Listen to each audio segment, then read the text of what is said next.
Era digital 4.0, era di mana banyaknya hal dapat dilakukan dengan kecanggihan teknologi, seperti transfer uang, mengirim foto, mencetak dokumen, dan berkomunikasi tatap maya hanya dengan alat sekecil ini.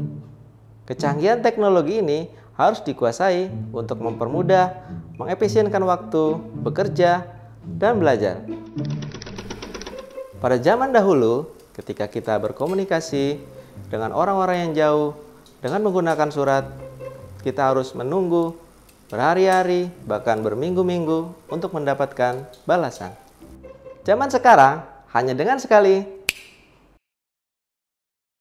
Revolusi Industri 4.0 pertama kali dicetuskan oleh para ahli berbagai bidang di Jerman pada tahun 2011 dalam acara Hannover Trade Fair. Sejak saat itu, Revolusi Industri 4.0 menjadi gagasan resmi dan pemerintah Jerman membuat tim khusus untuk mengkaji mengenai penerapan revolusi industri 4.0. Seperti yang kita tahu, sejak saat itu dunia terasa tidak masuk akal dengan berkembangnya teknologi yang semakin cepat. Ada banyak inovasi dalam industri 4.0, diantaranya Big Data, 3D Printing, Artificial Intelligence, kendaraan tanpa pengemudi, rekayasa genetika, robot, mesin pintar, dan yang paling menarik, Internet of Things. IoT memudahkan kita untuk berkomunikasi antara manusia, perangkat, sensor, mesin melalui jaringan internet. Pertanyaannya adalah, apakah perkembangan teknologi ini bagus atau buruk, terutama bagi mahasiswa sastra? Perkenalkan, Ili Translator. Perangkat ini menerjemahkan bahasa satu ke bahasa lain secara langsung tanpa koneksi internet. Just Talk.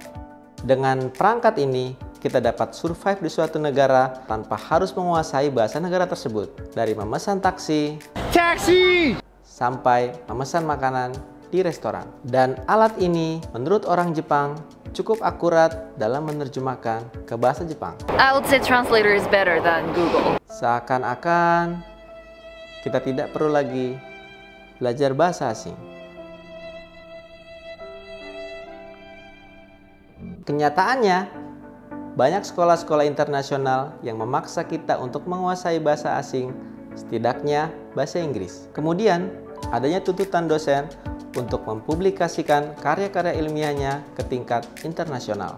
Dan juga perdagangan bebas, banyaknya perusahaan-perusahaan asing yang memperluas bisnisnya di Indonesia mencari karyawan-karyawan berkemampuan bahasa asing. Kita tidak bisa menghentikan perkembangan teknologi. Kita juga tidak bisa mendahului perkembangan teknologi. Tetapi kita bisa bekerja sama dengan teknologi.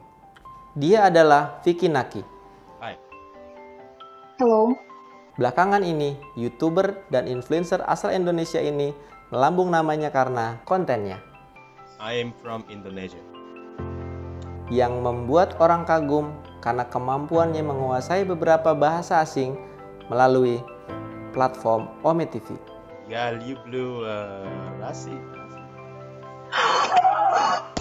Dia menggabungkan kecanggihan teknologi dan kemampuan berbahasa untuk membuat konten, dan hasilnya luar biasa. Munculnya gagasan revolusi industri 4.0 dan pesatnya kemajuan teknologi seharusnya tidak membuat kita pesimis. Sebaliknya, membuat kita optimis. Kita punya pemahaman, kita punya tujuan, kita punya passion yang semuanya tidak dimiliki oleh mesin. Bagaimana kalau kita menjadi sastrawan 4.0? Bagaimana kalau kita menjadi interpreter 4.0 yang memanfaatkan teknologi untuk mempermudah dan meningkatkan produktivitas kita?